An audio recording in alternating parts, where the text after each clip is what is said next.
up, guy? What is up, guy? Welcome back to what Josue has to say. If you're new here, I'm Josue, and this is what I have to say. Today's episode. Before I begin, I always do this. Please like, subscribe, comment, share, do all the things, as it does help us content creators out. Podcasts grow, money come in, all those good things. Back to my episode. Today's episode, we have the one, the only, the hilarious Brittany Bray. Oh my God. Thank you, Cuban Austin Powers. That's what you sound like. And I say that with love. Listen, I've been called a lot of things in my life, but never Cuban Austin Powers. It's first time for everything, baby. Here we are.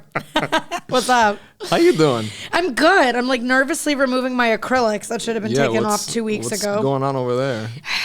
It's just a nervous tick. I'm headlining the Improv in a month. I'm stressed out. Congratulations. Thank you. I want to sell that bitch out, nothing less. So wow. I got a total of 2 viewers. So, okay. So get your tickets now. Okay, June 14th.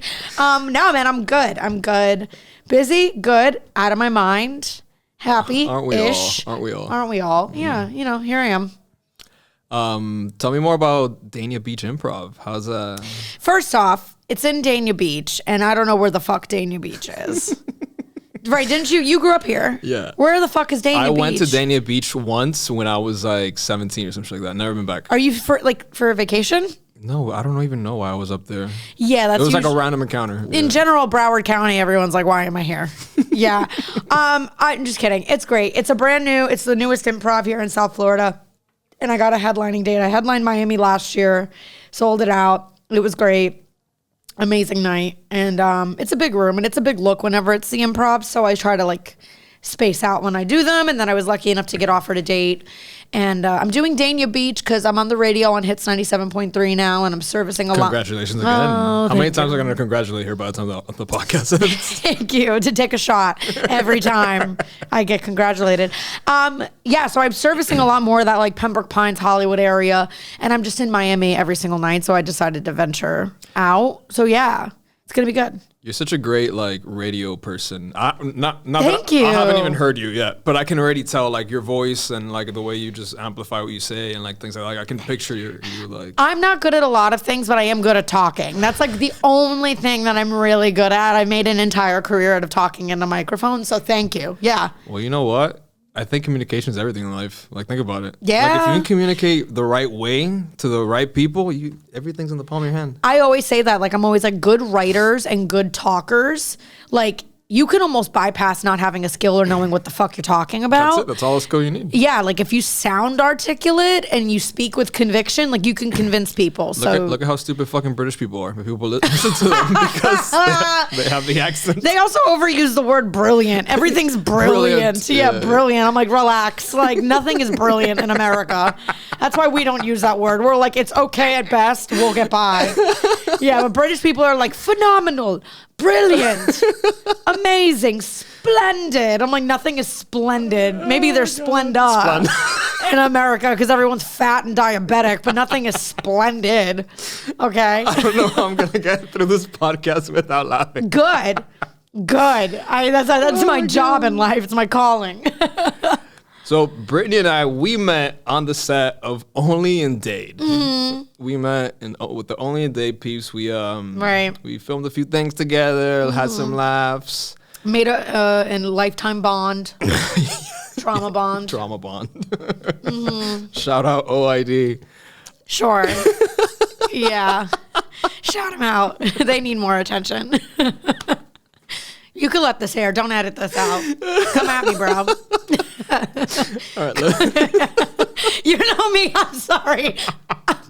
I never met a confrontation that I don't like. So, yeah.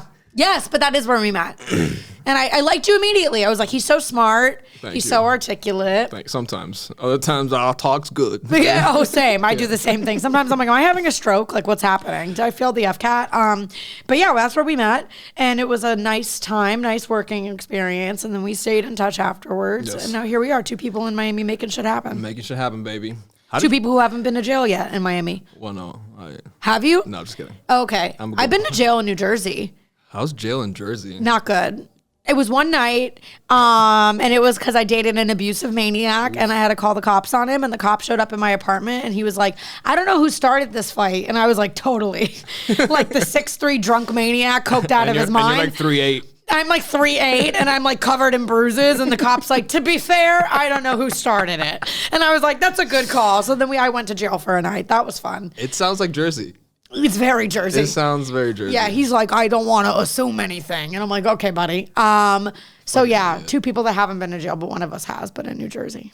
So it doesn't count because it's not Florida. Exactly. It doesn't count. Jail in Florida is like Disney.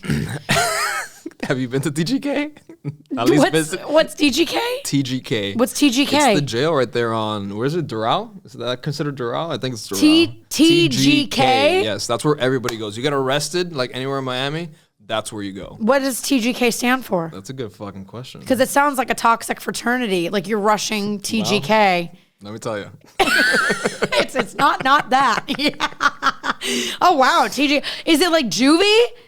Like, it's not really prison, but it's like jail. Like, if you get arrested for... Yeah, sure. I need to know about this. They just hold you there, like, until, like, you can post bond or, like, whatever the fuck. And then from there, they take you, I think, to, like, wherever else you're going up to. Okay. Like, or do you have murderers in that building, or do you just have, like, misdemeanors and stuff? They might have murderers. Nice. I'm not sure. We can take a field trip one day. Yeah, that'd be great. Let's go to TGK. Let's go only in Dayton.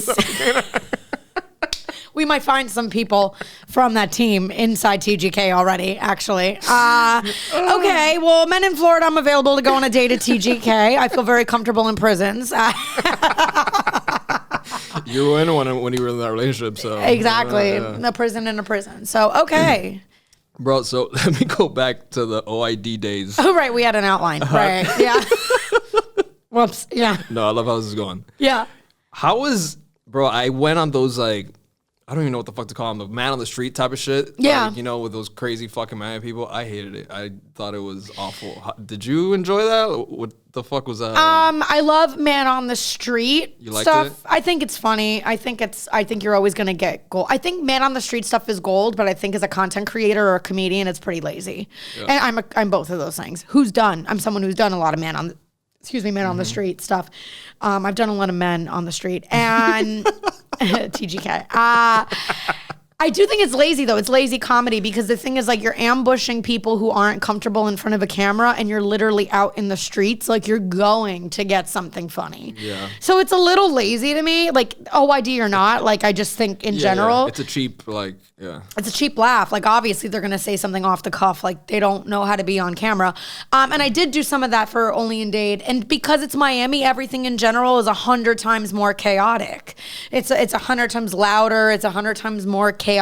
And I feel like it's very indicative of Miami. Like if you can rein Miami crazy in, you can make something with it. But sometimes Miami crazy is too much.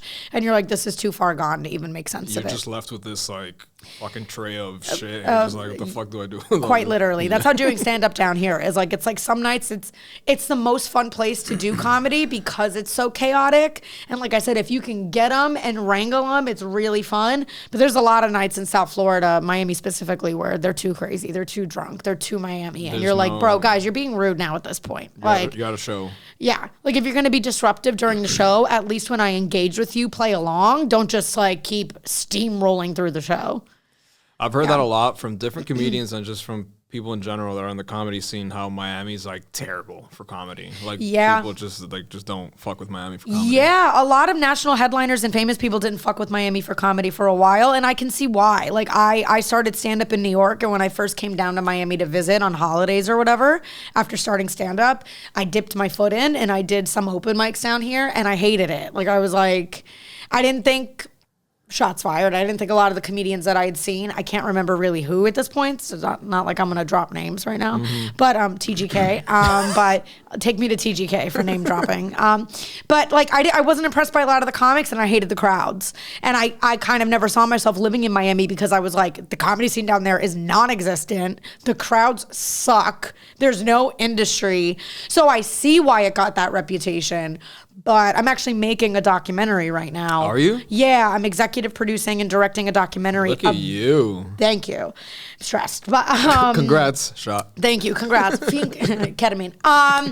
It's about the growth that Miami comedy has seen because it is different and it is a lot better. And people in industry are looking at opening up clubs here and festivals and headliners. Like Andrew Schultz was down here for a little bit. Ricky Velez was down here for a little bit. Marcelo just got SNL. So like this wave is turning, and I'm kind of making a documentary trying to capture it a little bit. I think you're definitely on the, how do I say these words?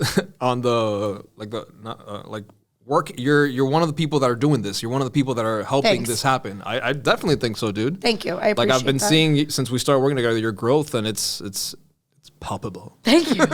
Palpable. The word of the day is palpable. PALP. Use it in a sentence. The sexual tension at TGK is palpable.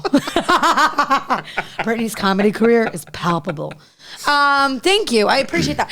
I have a great sense of pride over the work that I've done for Miami comedy.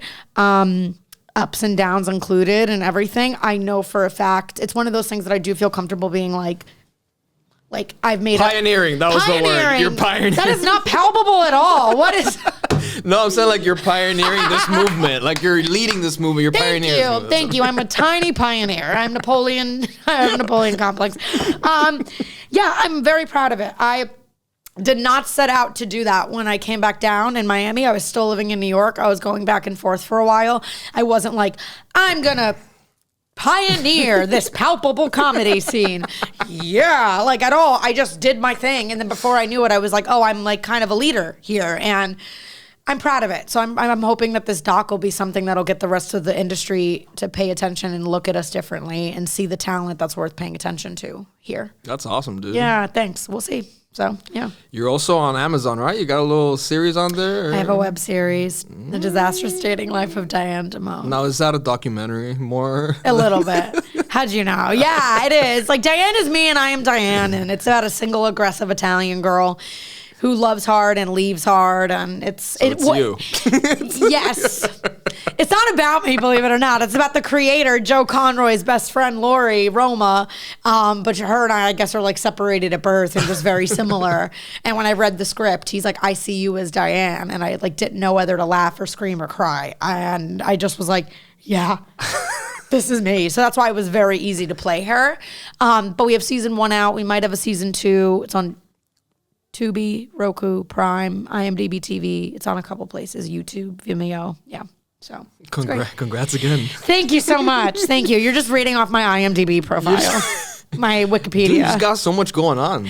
Too much. Yeah, you and really somehow do. not enough. Well, no. Yeah, you know what I mean? Oh, I know what you mean. You know, I mean, like, well, it's like in our careers, like, I don't know if you feel this way with the podcast too. Like, it's like every step forward. Yeah. It's like great, but you're like, what's next? And I guess that's the crux of being artistic and creative. You're like kind of lost half the time. I'm lost right now. Beautifully, I think. I don't know. Like, because I haven't made it yet, obviously, but I'm definitely not green and I've done some shit. Yeah. So I'm right in that middle ground. And I guess that middle. I think that's the hardest part to be in. So hard. Because you're just like, I don't. You're lost. It's I guess You're keep lost. going, right? Like, you keep going. That's all, like, yeah. I'll find the next thing. Yes, that's exactly what it is. I guess I'm not going to stop. I'm definitely not turning back and quitting. And I know there's something on the other side, but what is it? Like through a forest. So, you know, it's just trying to, I guess, embrace the unknown. I don't know. So. That's literally all it is. And just moving forward in that direction, hoping you fucking get out of that fucking forest. You know, and see the other side. Yeah. And I think we all too, like I'm guilty of it as well. Wait for the one thing that's going to make me pop or break me, or like that thing is coming, that thing. And it's like, it's not really like that. And do you want that kind of success? Like, you want it to be a little bit more like there have been things like, oh, Miami New Times, or oh, this documentary, or the web series highlights. And I think that's the kind of growth that you want anyways. Because if you stay waiting for that really, really big, undeniable thing, you're going to overlook all the other stuff that's happening. It's funny you bring that up because I was thinking about that recently. Yeah. I was like, just thinking about, oh, like the way you make it is like a big break type of thing. But it's like, wait, no, it's not. And like, even if you do want some sort of big break, you probably would benefit more from what you said, like gradual kind of like highlights than and anything else. Yeah, it's and I know that's what's worth it, but we've conditioned ourselves. It's not our fault to like romanticize the big break or the one true love or the end all be all. I think especially in this country, we like have always been conditioned to like work and then graduate and then job and then this and then, oh, you want to be an artist, so you wait until you get your big break. Yep. Oh, you want to fall in love, you'll meet the one. And it's like a very polarizing way of looking at things that I don't think is correct all the time. It is, and it's kind of like with horses when they wear that thing on the side that just keep you tunnel vision. Tunnel vision. Yeah, it keeps you just locked in there. And and it's being open to who was I talking to? I was talking to somebody last night about this, about being open to where a journey could take you. Like maybe when you start a comedy, you're like, yeah, Comedy Central and Netflix special, and maybe now that's not the goal. Like maybe now it's like Comedy Central could fold tomorrow, then what happens to that goal? So it's just kind of being open to shifting. Like even with this documentary, like I'm like, I think I've always seen myself as more than just a stand-up comic, and I love stand-up, and it's the nucleus to everything else. But I think like this documentary put into clarity or perspective that like I'm an entertainment professional. And I'm probably going to like... Diversifies me. And I'm on the radio now, and I also act, and I do a little bit of like... And somebody one time had said this negatively to me. Like, they were like, yeah, you do like a lot of shit. And they had said it like with, that fuck shit tone. Like, where you're like, don't passive aggressive. I hate passive aggressive. Well, like, it's called a hater. Hater. And truly, like, not to go back to like 305 Pitbull mixtape at Dolphin Mall, but like, if you have haters, you're legit doing something right. Yeah, 110%. Nobody hates on somebody who's doing less than them. Yep. Yeah. Amen. But they were like, yeah, you do like a lot of shit. Like you like are all over the place. You are whatever. And I could tell the tone was kind of like, what are you doing? And now I'm like, yeah, I'm fucking awesome. I do a lot of shit. And it's great. Don't listen to people, man. It's important to pivot. Palpable pioneering. Palpable pivot. Is this an ASMR podcast? It is now. We want you to pivot into a palpable pioneering placenta. With your penis, if possible. Papaya. Papaya. That's our safe word, yeah. Is your producer laughing or dying? Which one? A little bit of both. A little bit of both? Good. Dying laughing. That's what I like. It's either that or I'm not doing my job, baby. Before we started, we were talking about a recent encounter you had with what you named Juanita la Iguanita. This is too fresh. I can't talk about it. She won't mind. She's not listening, I don't think. I feel like she's going to fall out of the ceiling. Okay. So Florida is like a jungle. Like the Everglades and shit. And, Florida's very tropical. And I just was talking about this on air on my radio show that I was like, I feel like the palmetto bugs and the iguanas and all of like the Florida reptile collection. Disgusting. Okay, I don't understand people who have reptiles for pets. Pets, palpable, pioneering, pets. Because I'm like, how do you have a pet that you can't fucking cuddle or has venom? I don't understand that. Anyways, I was just talking about how they're all on steroids. Because lately when I see these palmetto bugs and these iguanas, I'm like, they're beefy, man. Like, they're bigger than I've ever. So I'm like, I live on Miami Beach, and I'm sitting outside yesterday, and I hear something just fall out of a tree. And I look, and it's Juanita. I had yet to name her Juanita. I don't know her pronouns, but we can go back on that. Pronouns. Palpable pioneering pronouns. Take a shot. I don't know her deal or her life. So I'm like, oh, hello. And I'm like, she's a big gal. Yeah, she looked beefy. She's thick. Yeah, thick. Okay. She's been doing those iguana squats. she's got a BBL, like literally. Juanita was packing, and she's like chilling, and then she jumps on my beach chair, like no fear, like right there, and just starts like walking towards me. And I'm like, I don't know if this is friendly or bad, but I'm like not about it. So I get up and I'm like, it's your world, girl. I'm just living in it. Like, you take the chair. Who am I to go against nature? And then she jumps onto the table. And I had a hummus platter, obviously, because I'm a white girl. So I was drinking an Aperol Spritz and eating hummus, obviously. And she jumps onto the table and just starts like going ham on my hummus platter, like making a mess, eating the pita. And like just, I have never seen anything. She had human like That's when I named her Juanita. Tendencies. Yeah. Like, she was like looking around. She like crawled on the chair fearlessly to like crawl up to me. Just went head first into my hummus and tzatziki. And I was like, what's happening right now? Now, does she prefer the hummus or does she prefer the tzatziki? She preferred the tzatziki. It looked like a porno. Like, she dug her head in and then white stuff started spraying everywhere. I was like, oh my God, Juanita's a squirter. And I was like, okay. And then she just keeps looking at me. And it was this look of like, yes, like what? And I was like, I'm going to leave her alone. And then she left and she just meandered her. It was just very scary. It was very scary. And she kept coming back. She crawled all over my shorts. She was like, she took the orange out of my friend's Aperol Spritz and just picked it up. I don't know if is Juanita pregnant? Pregnant. Like, I don't know. So it was the most Florida shit I've ever had to deal with. And that's saying something. You know, they're not even native to Florida. Really? Yeah, like somebody brought them here and now they're an invasive fucking species. They actually encourage you. Yeah, they're fucking invasive. They are invasive. I would agree with that. They encourage you to kill them. It's awful. But like, it's like a thing. Like, they encourage you to kill it because it's really bad. I thought about it. When that bitch went in on my hummus platter, I was like, you know what? This is self-defense. I like took my earrings off. So did she. And it was really funny because she had really long nails. The Cardi B nails. And I was like, oh my God, she's Juanita. Like, she just got a fresh set. She's hungry. She's PMSing. She's being fucking done. Well, yeah, she was invasive to say the least. Like, she walked around that pool like, what are you bitches doing in my backyard? Get out. Like, everybody. It probably is her backyard. It probably is. It was kind of sad. I was like, all right, bitch, whatever. So yeah, I'm traumatized, but I'm going to try to make something funny out of it. Well, you heard it here first. Juanita the squirting iguanita. Yeah. Juanita the iguanita. Also, it's a little bit scary for me because I am like 3'8", basically. The iguana was bigger than you were. Literally. Like, she like had a foot on me. I was like, bitch, there's not enough room for both of us on this beach chair. Like, amazing. Yeah. So that was fun. That was yesterday. So I live to tell the tale. I'm here. Thank God. And I didn't kill any iguanas before like PETA comes after me. Good. Cause PETA. PETA. PETA. Okay. So clearly, I have been fucking laughing this entire time. How the fuck? I'm pretty funny. This is where I'm going with it. Mm-hmm. How did you get into the comedy stuff? Trauma. I bet you were. I bet you were like.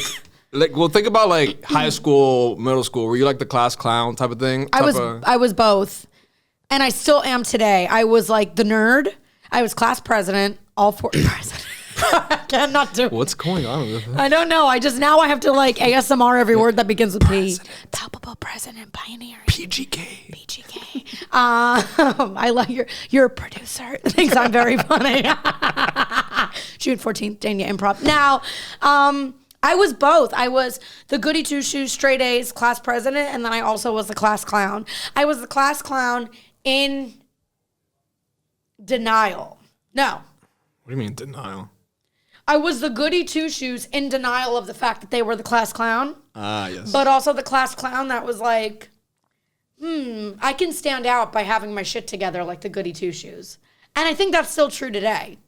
Because I'm like out of my mind and funny and unhinged and like very, like I'm a comedian very much so. But I also can be like, let's get down to business. And like, here's a pitch deck and let's set up this meeting. Let's make this happen. Let's make a documentary. So I think both of that's how I was in high school. But the only thing I've ever known about myself is that I was funny. I can certainly vouch for that because working together the few times that we did with Only in Dade, you were way more put together than Only in Dade. Brittany was very like, how are we doing this? Like when she's like in work mode, she's like, okay, like this is A, B, C, and then like she just turns it on. Like, you know. Yeah. Thank you. Yeah. Thank you. Yeah. I think a lot of artists can stand out that way. Like, not to give unsolicited advice to other artists, but like friends of mine that are even like art curators or other producers or directors or whatever are like, it's really valuable to meet somebody who can be hyper creative and funny and edgy and turn it on. But like, you really stand out if you're also like really have your shit together and like have an active website and answer emails on time and show up on time, which doesn't seem like a lot, but a lot of comics are like, you know, like fucking losers. Like they are. Like they roll out of bed at 5 and get high and late to their gig, drunk on stage, no website. No, it's just true. And it's a lot of talented and funny people that I just wish would get their shit together. And I'm like, man, how powerful you could be if you just like worked harder and like got your business right. I don't know. But that's like a stereotype of a lot of comedians. It's that like, you know, reckless behavior, that not being responsible, that just like not junkie life, but like a little bit. I mean? Well, some of them, yeah. Well, yeah, TGK. Yeah, I think it's true, and I also think a lot of comedians subscribe to the like I need to suffer in order to be funny.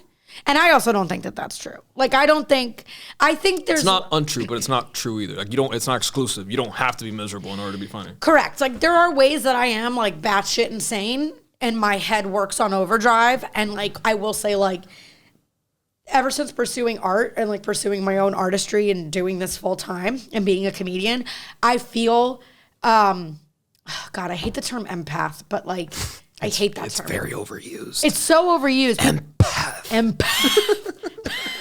Like, literally, I hate that term. I just think we label everything and people are like, I care about other people's well-being. I'm schizophrenic, and you're just an empath. You're just an empath, yeah. Or they're like, I like give a shit when people are hurting. I'm an empath. And you're like, no, you're a decent human being. Yeah. But like, I do feel my emotions in a lot more of a heightened way now that I'm like a full-time comedian and personality and talent. Why do you think that is? Because I have to be. I don't know. Like once you start doing, I don't suffer necessarily. Like I said, I don't believe in that. I don't think you need to suffer or live like a mess in order to be funny or make it. But I do think you getting on stage in front of a live audience every single night and dealing with that. And it's a lot, dude. It's a lot. It's a weird energy drain and gain at the same time. And you just like, it's kind of like you get like calloused, but both it like shaves off that exterior. So I think like that ability to read a room and make material that taps into yourself, like when I am going through something emotional, I feel it way more than I ever did years ago. Probably because years ago I was buttoned up and working in music marketing. That's just called getting old, bro. Like I'm on the same page. Yeah. I'm not as resilient as I was before. I'm not as at all, man. Like when I'm really going through something now, like I feel it and it'll like debilitate me emotionally. Same, dude. But you're an artist too. I do think it's that. Like you feel everything. So? I think so. Just because how could you not when you're constantly creating and analyzing and you look at the world differently. You're always making material, which requires knowing yourself. You're always reading a room. Yeah. Like, I underestimate what it's like. Like, sometimes when I'm just randomly drained. And my mom was even like, you're on stage in front of people every night. Like, that'll drain anybody, man. It's draining anybody. Like, you don't even realize it. Like, that, like, being on and working with people and bearing yourself. So... while I don't think you need to suffer, I do think I'm like much more emotionally tender and aware. That makes sense, yeah. Now that like I'm an artist and I'm a comedian and I also know it's my job to be too. But and like I'm like a little bit of a mess now. Like on paper I'm a mess. Like when I was in my 20s, I like had my shit so together on paper. Really? Yeah. I had like my own apartment in New York. I worked at record labels. I had like a great credit score, 401k. I was like on top of it, never missed a loan payment, credit card payment. Like now went bankrupt. Yeah, now I live in this mall. And I know, but like, so now it's like, it's interesting. I'm like 32 and like on paper, like I'm like, it's constantly up and down. But you're happier. But I'm happier. So that's what matters. And I'm doing what I want. And I actually feel the most of myself that I've ever felt. At the end of the day, that's really all it fucking boils down to. Yeah, because a lot of people can have it all together on paper and have a yacht and a mansion. And be miserable. And go their whole life not knowing who they are. I know plenty of them, so. Yeah. I say that even about like guys when I date that like are running from commitment or running from themselves or running from when things get intense or whatever. And I'm like, you're going to be the guy in his like 40s and 50s that like is really sad and alone and dating somebody way too young for you who's probably blonde, not to hate, but she's going to be blonde. And like, you're no hate, but a little bit. Just a little bit brunette game. But yeah, like it's, I don't know. I know the important stuff is what's figured out. Like the money will come. And everything else will fall back into place. I chose a ridiculous career path and I sacrificed a lot. And somebody was like, you're going to have to be broke and kind of insane for a little while. So to that point, while I don't think it's you need to suffer or be a mess to be a great comedian, I am a little bit of both of those things right now. Because I had to kind of like, if I'm going to do this. Well, I mean, here we go. Let's do adversity of any kind is part of the game, right? Right. Like you have to, how else would you grow and learn all that shit? Right. Makes you want it for sure. How do you feel being part of a male-dominated industry? Because I mean, females are obviously part of comedy too, but I feel like it's mostly like it's like a guy's world kind of, or at least from what I've been exposed to. It is. It's still a boys' club. It is changing pretty tangibly now, I will say, which is great. Thanks to your pioneering. My palpable pioneering is helping the industry pivot from penises to pussies. You say that? Episode title? I think so. Yeah, I love it personally. Yeah. Like I like it a lot. Because it's an interesting thing to say because it's like there's no denying the biases against female comedians. From, the old archaic dinosaurs who love to tell you how many years they've been in the game. And let me tell you something, Toots. And they talk like that. They talk like that. And I know comedians like down Joey here Diaz. who sounds like, I love Joey Diaz. But yeah. No, people less successful than Joey Diaz who are still here in Florida. Sorry to interrupt you. I saw him at the Improv. And I only went to go see him because I just liked him on Rogan and his podcast. Yeah, he's great. Yeah. I didn't think he was going to be as funny as he was. Like stand-up. Well, that's great that he was. I had tears. I was like, because maybe my expectations were low, and that's why I thought it was so funny. But I was just like, he's not gonna be that funny, yo.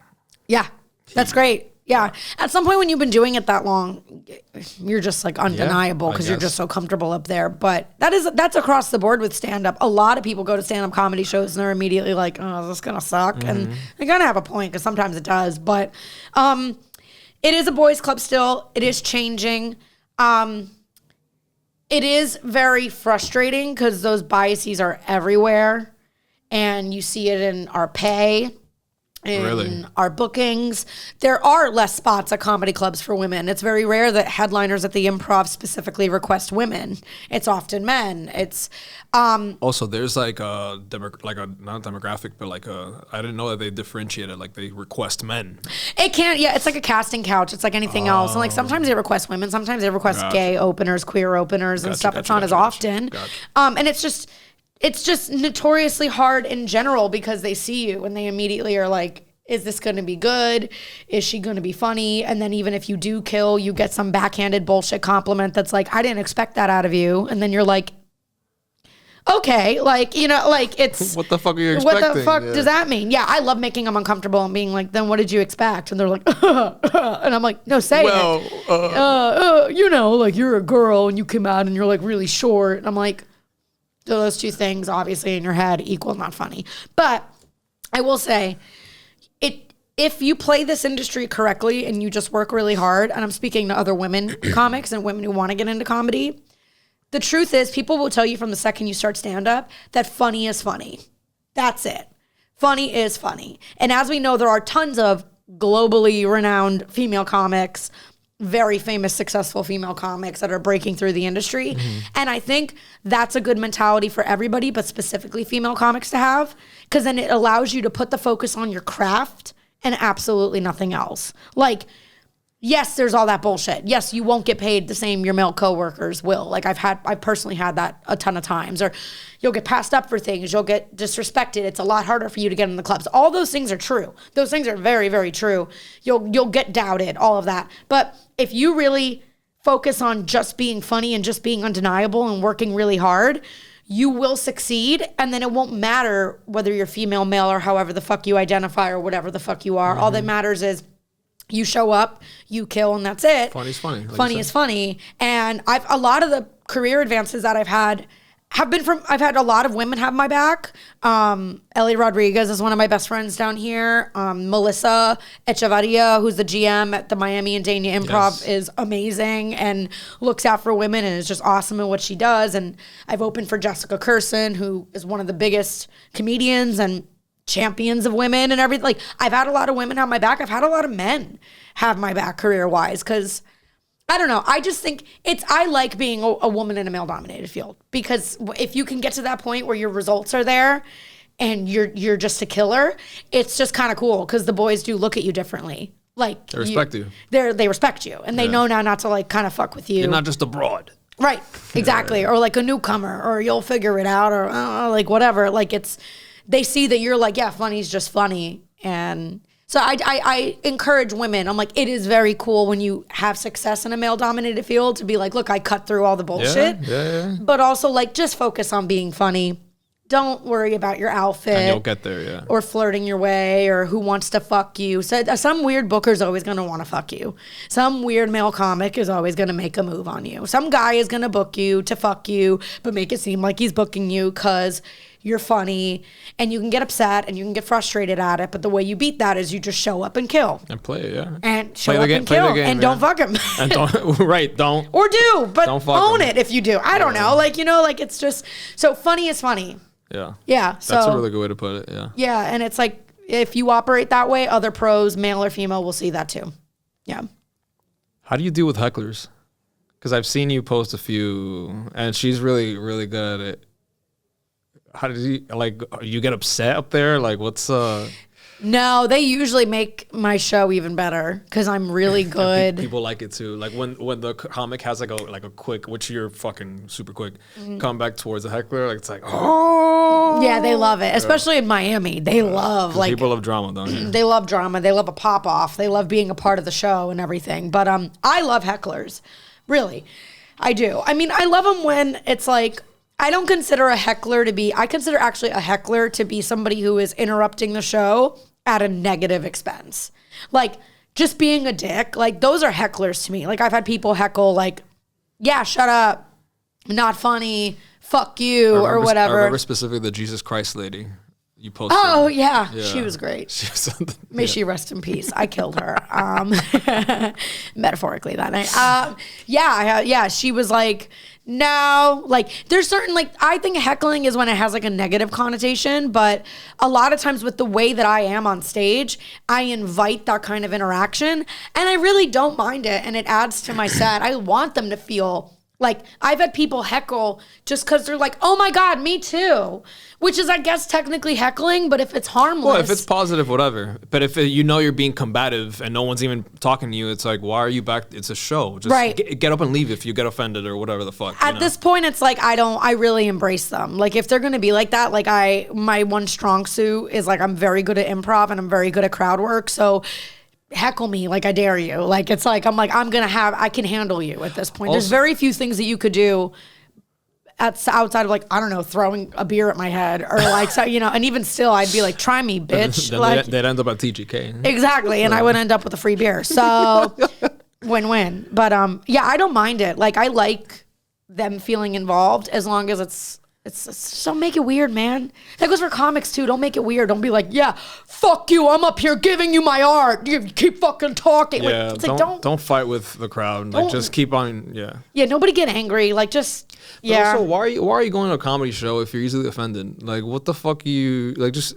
what are you expecting at a comedy show if you're like here on the, you know what I mean? Comedy is still an underground art form. It's definitely an art form, 110%. Yeah, those are artists up there. Underground. What do you mean by underground? Because it's not, there's a lot of people that are very famous in stand-up, but aren't mainstream.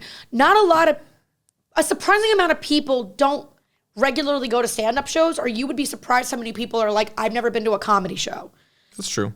Right? Like, Netflix has done a huge, I think, and like producing so many specials, bringing stand-up to people's living rooms. It's a spotlight, yeah. And they're like, oh, maybe I should go see a show. But you'd be surprised how many people are like, I've never been to a comedy show, or I've never done. So I think there is this weird thing. If you're not really a stand-up comedy fan, you think going to a comedy show means I'm here to humor you. And like, I'm not. Like, that's like a very interesting statement. Like, it's like, Patrice O'Neal, like a legend, had even said, like, in his documentary, like, he's like, I'm not here to humor you. Like, I'm going to be me no matter what. And this is like, and if you don't laugh or you don't like it or you're offended, like, here's your money. Like, he's like taking cash out of his pocket and been like, here's your money back, go home. That's crazy. Like, go home, get out of here. Like, I'm not here to say, so I think that that's why that happens.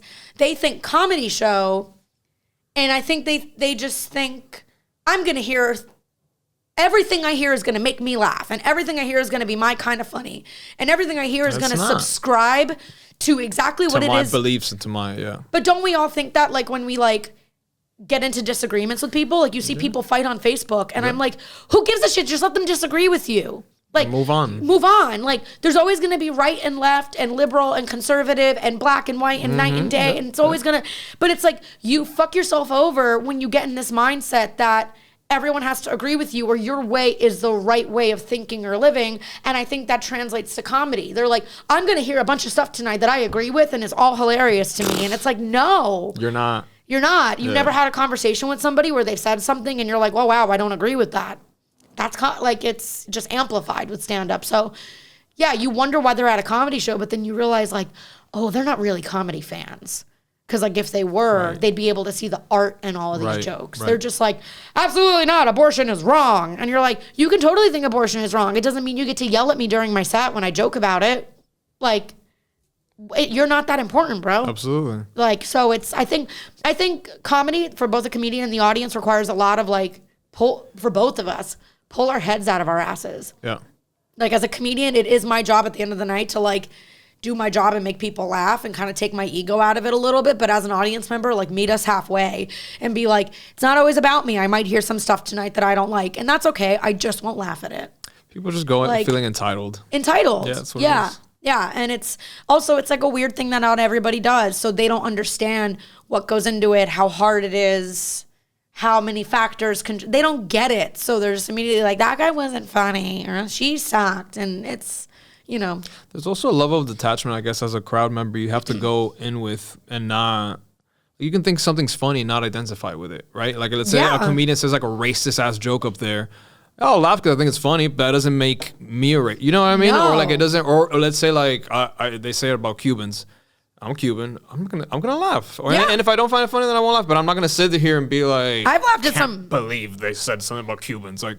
Bro. I think suicide's I think school shootings are terrible. And a pandemic, epidemic all in their own. I have jokes about school shootings. Yeah. I reference them in my set.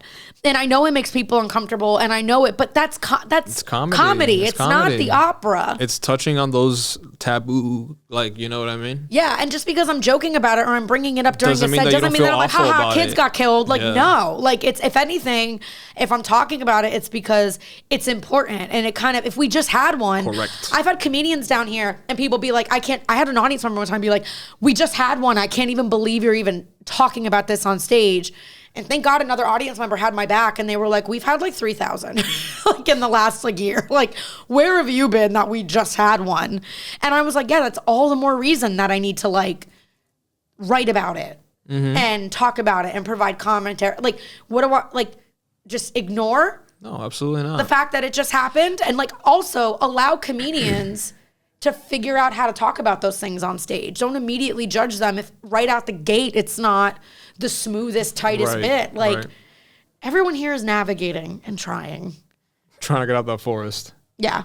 Like, that's something I'm like working on lately, like giving myself grace. Like, it's been a huge thing over like probably the last 6 months of my life. And just like, you can make a mistake. Go easy on yourself type of shit. Always, like, and just like, it's okay. You're new at this. It's okay if you messed up that thing on your radio show. You're new at it. You're learning. It's okay if like, hey, I fucked up with this guy I was dating. I said things I shouldn't have said. It's okay. I'm human. All right. Like, because and move on. Yeah. And move on and just don't do it again kind of thing. Shit. Yeah. Preaching to the choir. Yeah. Yeah.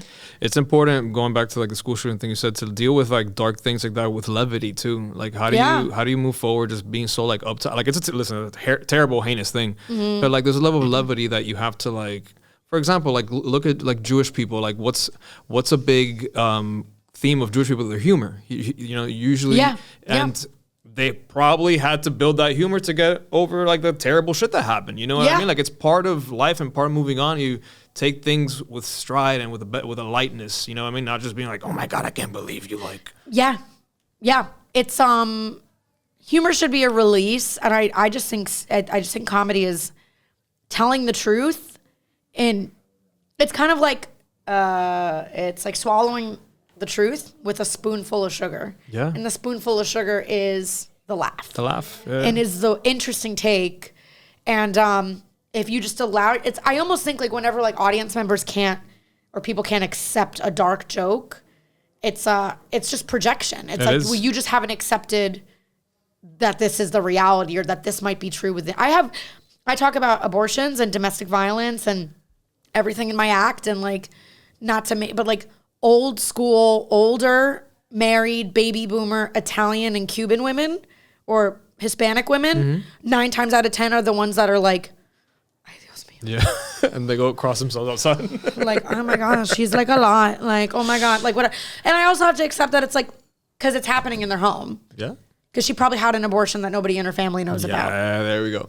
And I understand that too. And now I'm as a comedian trying to like, how do I represent this in a way that's maybe a little less jarring? Because I know there are women in the crowd that have come to terms with it and are empowered by it, and they usually love me.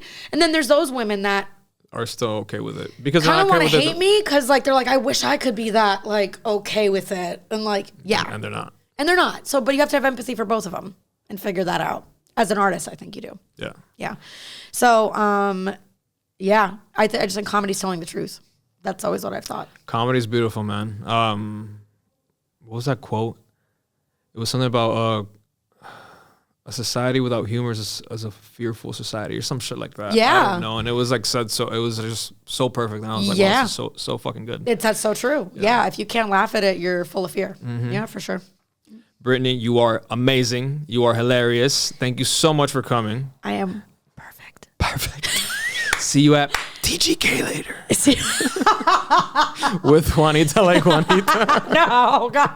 Put her in jail. Please put her in TGK. Thank you for having me. This was awesome. I think it was awesome too. What are your plugs? People want to follow you. People want to go see you. Brittany Brave on Instagram. Britt Brave on Twitter. Brittany Brave Comedy on TikTok. Brittany Brave on OnlyFans. Yes, it's free to subscribe. No buttholes. Just a little bit. Maybe Juanita's. Yeah, I should. Yeah.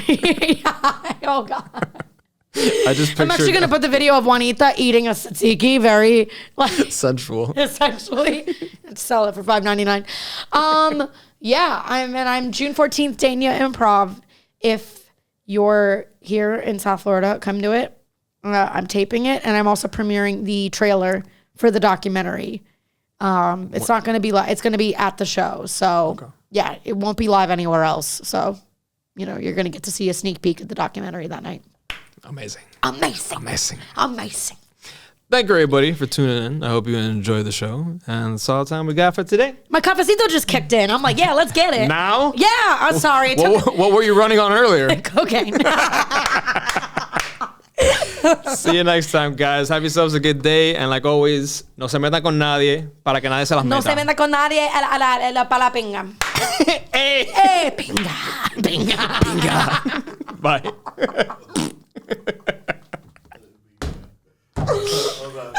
Just kill her.